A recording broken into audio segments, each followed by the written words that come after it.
Hello, for this very first meditation, let's sit in a chair. It's ideally a chair that's not too comfortable, so it doesn't invite slumping or leaning back. It is important for meditation that we sit upright. There's a number of reasons, but the most obvious one has to do with the breathing. If our back is curved and we're leaning backwards, then we're off center, and the breathing is inhibited. So sitting upright, and if need be, put a cushion or rolled up blanket in your lower back that supports you. And then have your feet firmly on the floor, right in front of you. If you have shoes or socks on, just kick them off for now, so that you get a good sense of grounding, of being connected.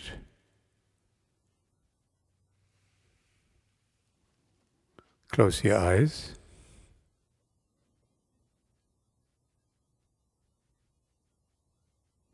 And place your hands where they fall naturally. They probably are already in the right place, because we do have a way of placing them either on our lap or on the thighs or knees. It doesn't matter whether they're pointing upwards or down, or whether they're holding each other, one hand resting in the other, as long as they are resting.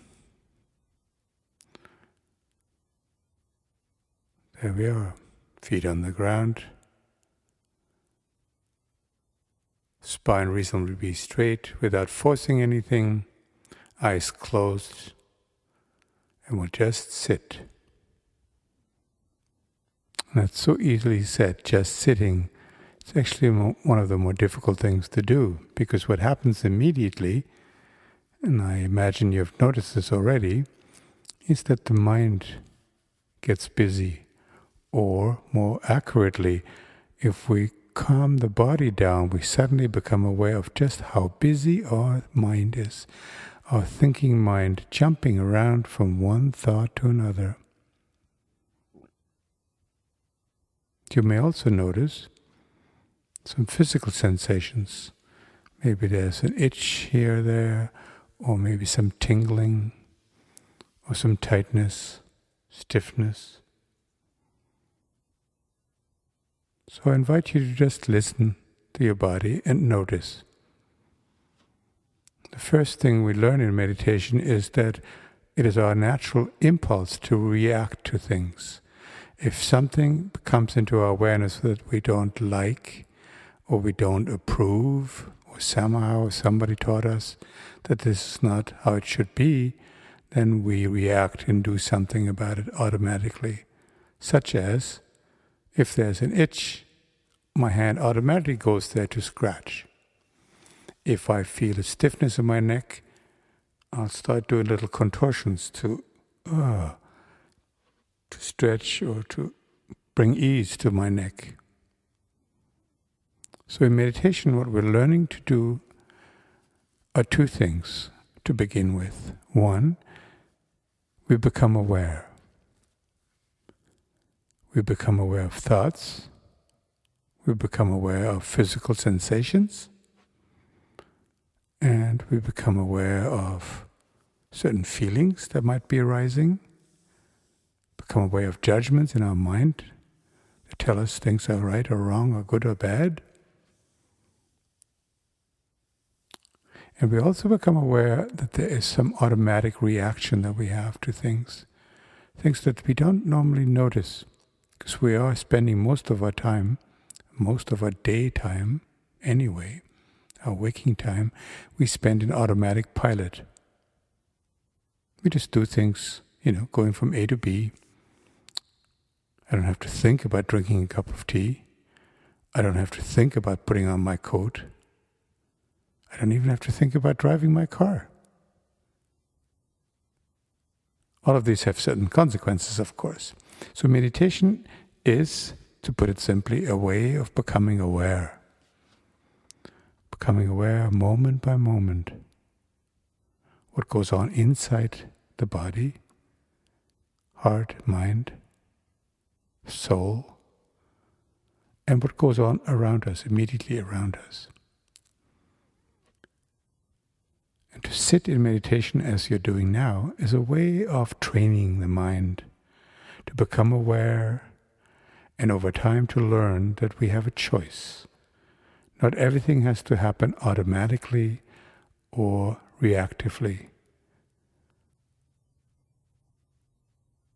But that's further down the road. For now, just sit. Eyes still closed, hands resting in your lap or on your knees, feet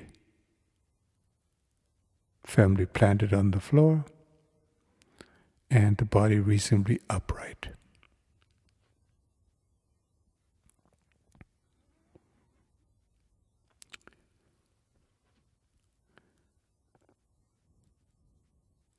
And you will notice that the mind has a tendency to go into two directions. It either goes forward into the future, we imagine what, or we speculate, what's going to happen to this recording? What's with this meditation? I'm not sure I like this. So we jump forward in time and we judge something. Or you might be thinking, as soon as I'm done with this, then I'll do such and such.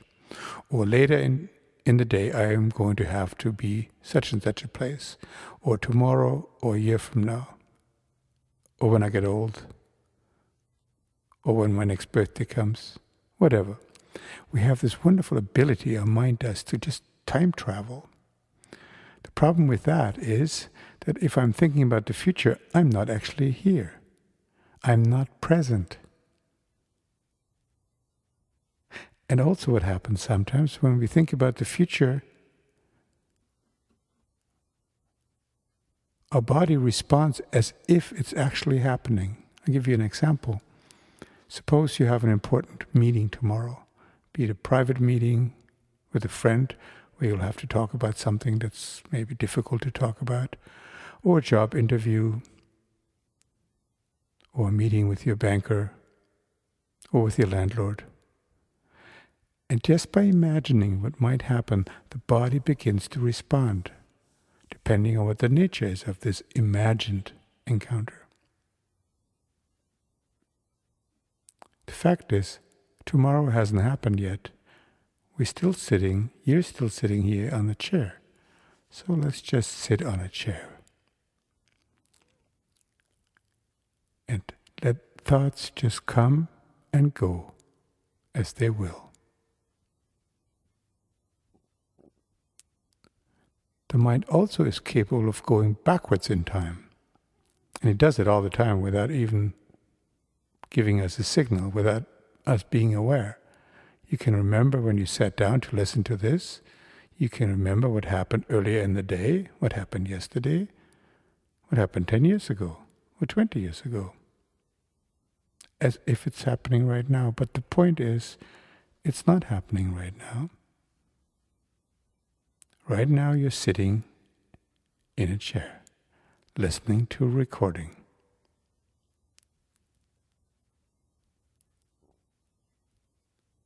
So what to do? If it's so natural for the mind to jump back and forth, think of several things simultaneously, make up stories that feel like real stories, how do we actually pay attention and live in the moment? This moment is the only moment you're actually alive. The future hasn't happened and the past is gone. So where am I in this moment? This moment, which is the beginning of everything. This moment that begins and ends in a flash, only to be replaced by another moment.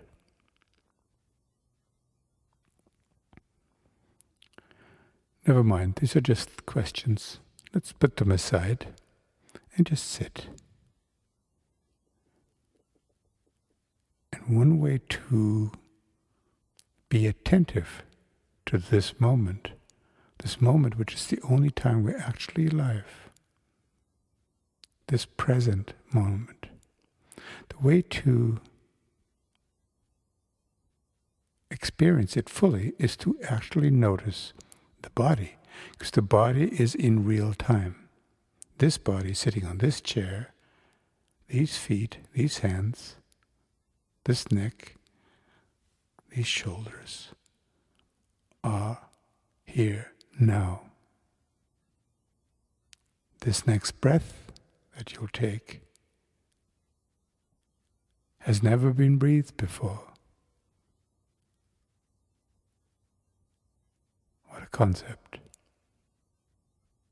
So, how do we bring our awareness back from wherever it's traveled off to, past, future, imagination, daydream?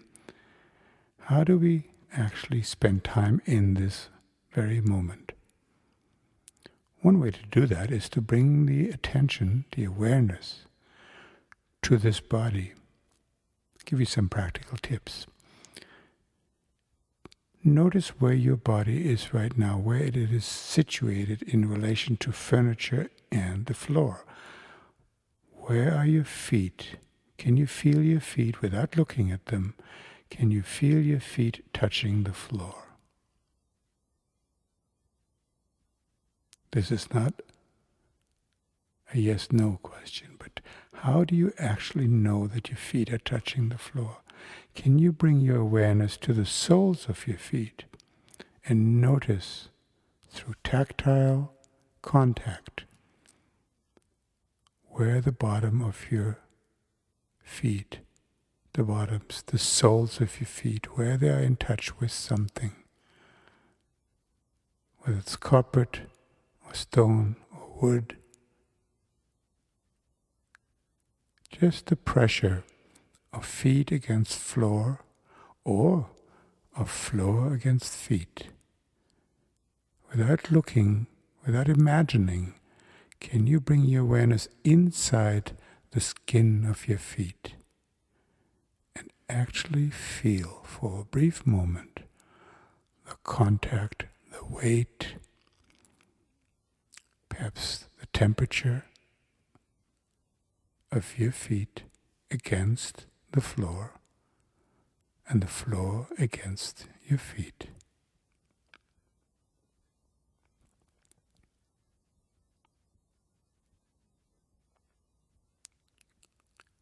Such a simple instruction, huh?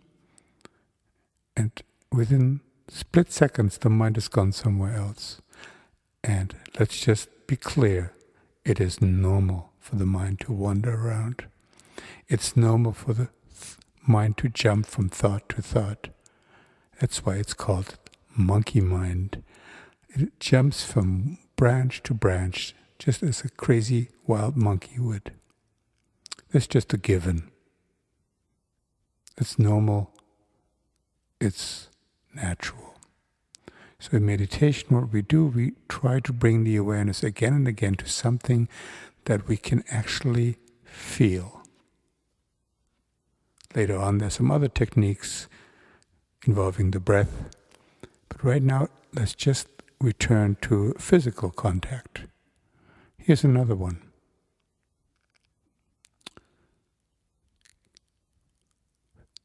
Feel your hands. Again, not looking at them, not imagining them, but to actually feel the weight of your hands resting. Are the palms up or pointing down? What touches the skin of your hands? Is it the skin of the other hand? Or is it material, clothing? Or is it just the air? Just keep returning your awareness to your hands, and just by the pure contact, using the many sensors that are in the hands and in the skin, to just feel for a moment the weight of your hands, their presence, their volume, Maybe you can feel moisture or dryness. Maybe feel temperature, cold, cool, warm, hot, or maybe you don't. So whatever it is that you are able to notice, you just notice. If there's no sense of moisture, no sense of skin, then you say, I'm not noticing anything, but I do feel that there's a weight at the end of my arms, and that weight is lying on something. So you just notice whatever you notice.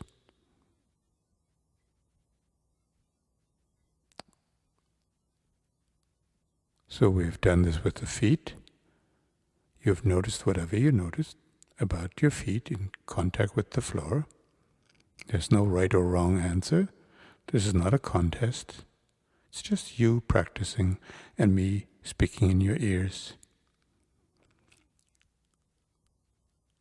And we're doing this together. As I'm guiding you, I'm also bringing my own awareness to my feet.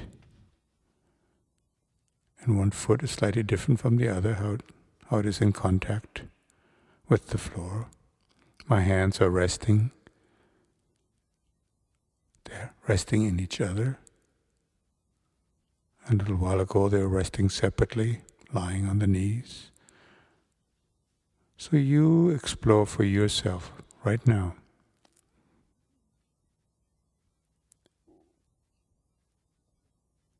And you notice, of course, and I can say of course because it is pretty much universally accepted standard procedure, that the mind will wander off. It's the nature of the mind to be busy. And meditation is not about suppressing thoughts. It's not about thinking pure thoughts or no thoughts.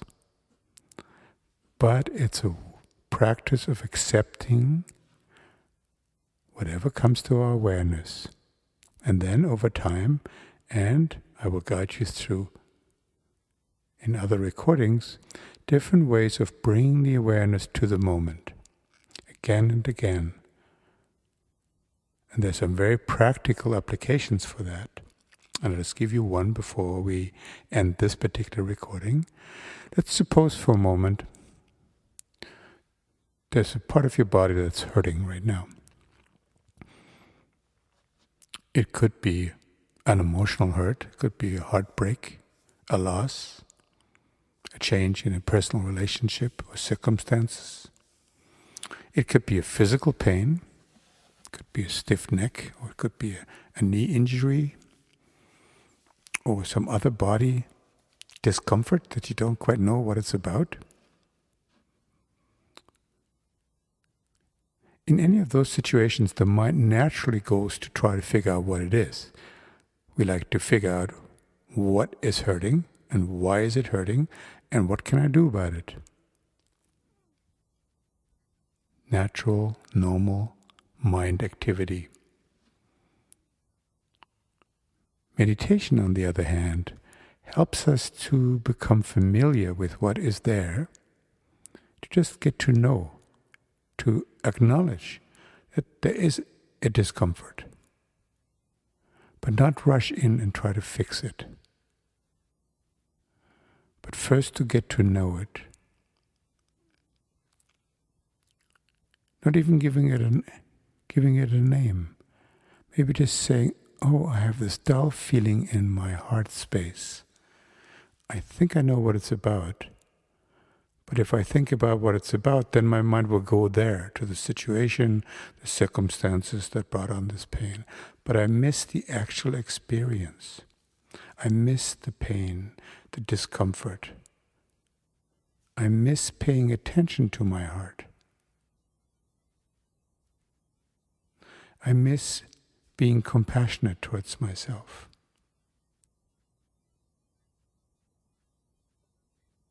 And similarly, if there was a physical pain, let's say I have a pain in my knee, the inquiring mind wants to find out, oh, I wonder what that is. And why did I have it? Is it from riding my bicycle? Does it have to do with the the way I felt earlier? Was it something that happened in my sleep? I was sleeping funny on that particular side of my body. I wonder what I should do about it. Maybe I should do some stretching. Oh, no, this is a recurring pain. Maybe I should take some pain medicine. Or maybe get an x-ray. Blah, blah. So the mind gets busy with 1,000 possibilities, and in the meantime, our body is left behind. How about we spend a moment, just a minute, to just noticing? And rather than saying my knee is shot or I have a knee injury, to actually get to know what part of the knee is hurting and what is the nature of this hurt. Does it come? Does it go? Is it concentrated in one area over another? So you know where this is going. Meditation is a way to slow things down. A way of paying attention to this body in this moment.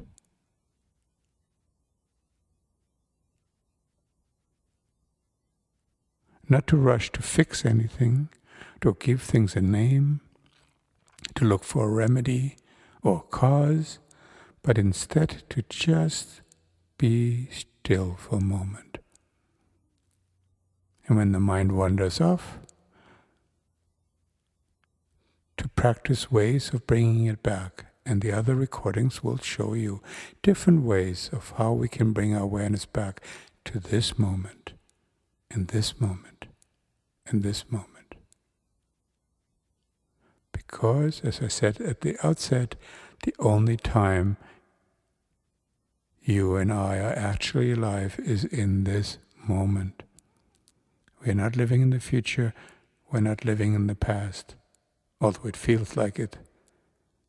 But our body is actually here. You sitting on your chair and I sitting on my chair. And that moment comes and goes. Comes and goes. And if you were to exaggerate that, our whole life comes and goes. And sometimes it comes faster and sometimes it goes slower, but it continues to flow. And sooner or later we'll wake up and say, what happened? What happened to this day? What happened to this week? What happened to my 2 weeks vacation? Is it winter already? Is it spring? Is it Saturday? Is it Sunday? Where is time going? It just keeps moving along. And meditation is a way to bring our awareness to a little moment here and a little moment there. And over time, with practice and certain techniques, which I will gladly show you, we can bring our awareness to the very edge of living and dying, which is right now. So thank you very much for this. And I invite you to check out some of the other recordings. There's some overlap between one and the other, but there's also a gradual building up. So I invite you to follow number 2 and 3. And I wish you well until we meet again.